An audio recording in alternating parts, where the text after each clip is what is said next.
हिंदुस्तान जो हिंदी न्यूज़पेपर है उसमें एडिटोरियल छपा है कि वो मतलब उसमें यही कहा गया है कि लॉकडाउन में ढिलाई दी जाए, पर वो छूट जो है वो सावधानी के साथ दी जाए। उसमें कहा गया है कि कोरोना की दूसरी लहर के चलते पूरे देश में इस वक्त लॉकडाउन और अन्य पाबंदियां लागू हैं। जैसे जैसे इस लहर की व्यापकता में कमी आ रही है और कोरोना संक्रमण और इससे होने वाली मौतों की संख्या घट रही है, तमाम राज्य अब पाबंदियों में ढील देने की सोच रहे हैं। कुछ राज्यों ने 1 जून से रियायत देने का ऐलान कर दिया, जैसे मध्य प्रदेश में। बहुत सारे राज्यों में अभी ऐसी घोषणा नहीं हुई, मगर होने की उम्मीद है। इस लहर का अनुभव इतना दहला देने वाला रहा है कि सरकारें बहुत सावधानी से कदम उठाना चाहती है। 100% इस बार लॉकडाउन में डिले की वजह से ही नंबर ऑफ डेथ्स बहुत ज़्यादा बढ़ा है, मतलब ऐसा माना जा रहा है। अच्छा हुआ कि सावधानी लंबे दौर तक बरकरार रहे। पिछले 1 साल में ऐसा अनुभव कई बार हुआ है कि जब जब लापरवाही बरती गई है उसके बाद कोरोना के मामले तेज़ी से बढ़ गए हैं, और मामले भी बढ़े हैं और डेथ्स भी बहुत ज़्यादा हो गए। दिल्ली के मुख्यमंत्री अरविंद केजरीवाल ने आगामी 1 जून से लॉकडाउन में ढील देने और कुछ आर्थिक गतिविधियों को फिर शुरू करने की घोषणा की है। निर्माण गतिविधियों को तुरंत शुरू करने की वजह यह है कि इसमें बड़े पैमाने पर प्रवासी मजदूर काम करते हैं और कोई नहीं चाहेगा कि वे फिर पिछले साल वाली पीड़ा से गुजरे। पिछले साल का सख्त पूर्ण लॉकडाउन और उसके बाद का दौर रोज खाने कमाने वाले लोगों पर इतना मुश्किल गुजरा कि इस बार कोरोना का लहर पिछले साल के मुकाबले बहुत ज़्यादा होने के बावजूद वैसा लॉकडाउन लगाने का इरादा किसी ने जाहिर नहीं किया। पिछले बार का ही इम्पैक्ट था, और साल भर तो पिछली बार लॉकडाउन हुआ तो उससे कितना लोग सिवियरली अफेक्टेड हुए थे। इसलिए गवर्नमेंट इस बार इतना हिम्मत नहीं कर पा रही थी कि सीधे के पूरा का पूरा लॉकडाउन लगाए और इतने लंबे टाइम तक।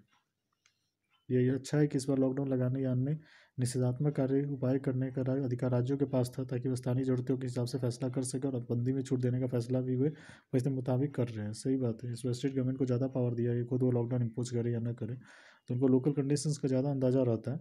तो बेहतर है कि स्टेट गवर्नमेंट ही डिसाइड करे। दिल्ली के अलावा मध्य प्रदेश ऐसे राज्यों में शामिल है था जहाँ कोरोना के कहर सबसे ज़्यादा बरपा है, और अब वहाँ भी स्थिति को संभली है।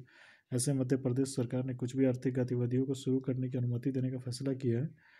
राजस्थान सरकार ने भी 1 जून से धीरे धीरे पाबंदी हटाने की घोषणा की। उत्तर प्रदेश में भी कुछ छूट मिलने की संभावना है। महाराष्ट्र सरकार का कहना है कि जिन जिलों में कोरोना संक्रमण का दर कम है वहाँ छूट देने पर विचार किया जा सकता है। संभव यही है कि अगले हफ्ते में लगभग सारे देश से पाबंदियाँ हटनी शुरू हो जाएगी। सारे राज्य बहुत धीरे धीरे पाबंदियाँ उठाने के पक्ष में हैं। इसकी वजह से कोरोना संक्रमण की रफ्तार थमेगी, लेकिन हमें याद रखना होगा कि कोरोना का रफ्तार बहुत पर काबू तभी होता है जब सरकार लोग साथ साथ सावधानियाँ बरते।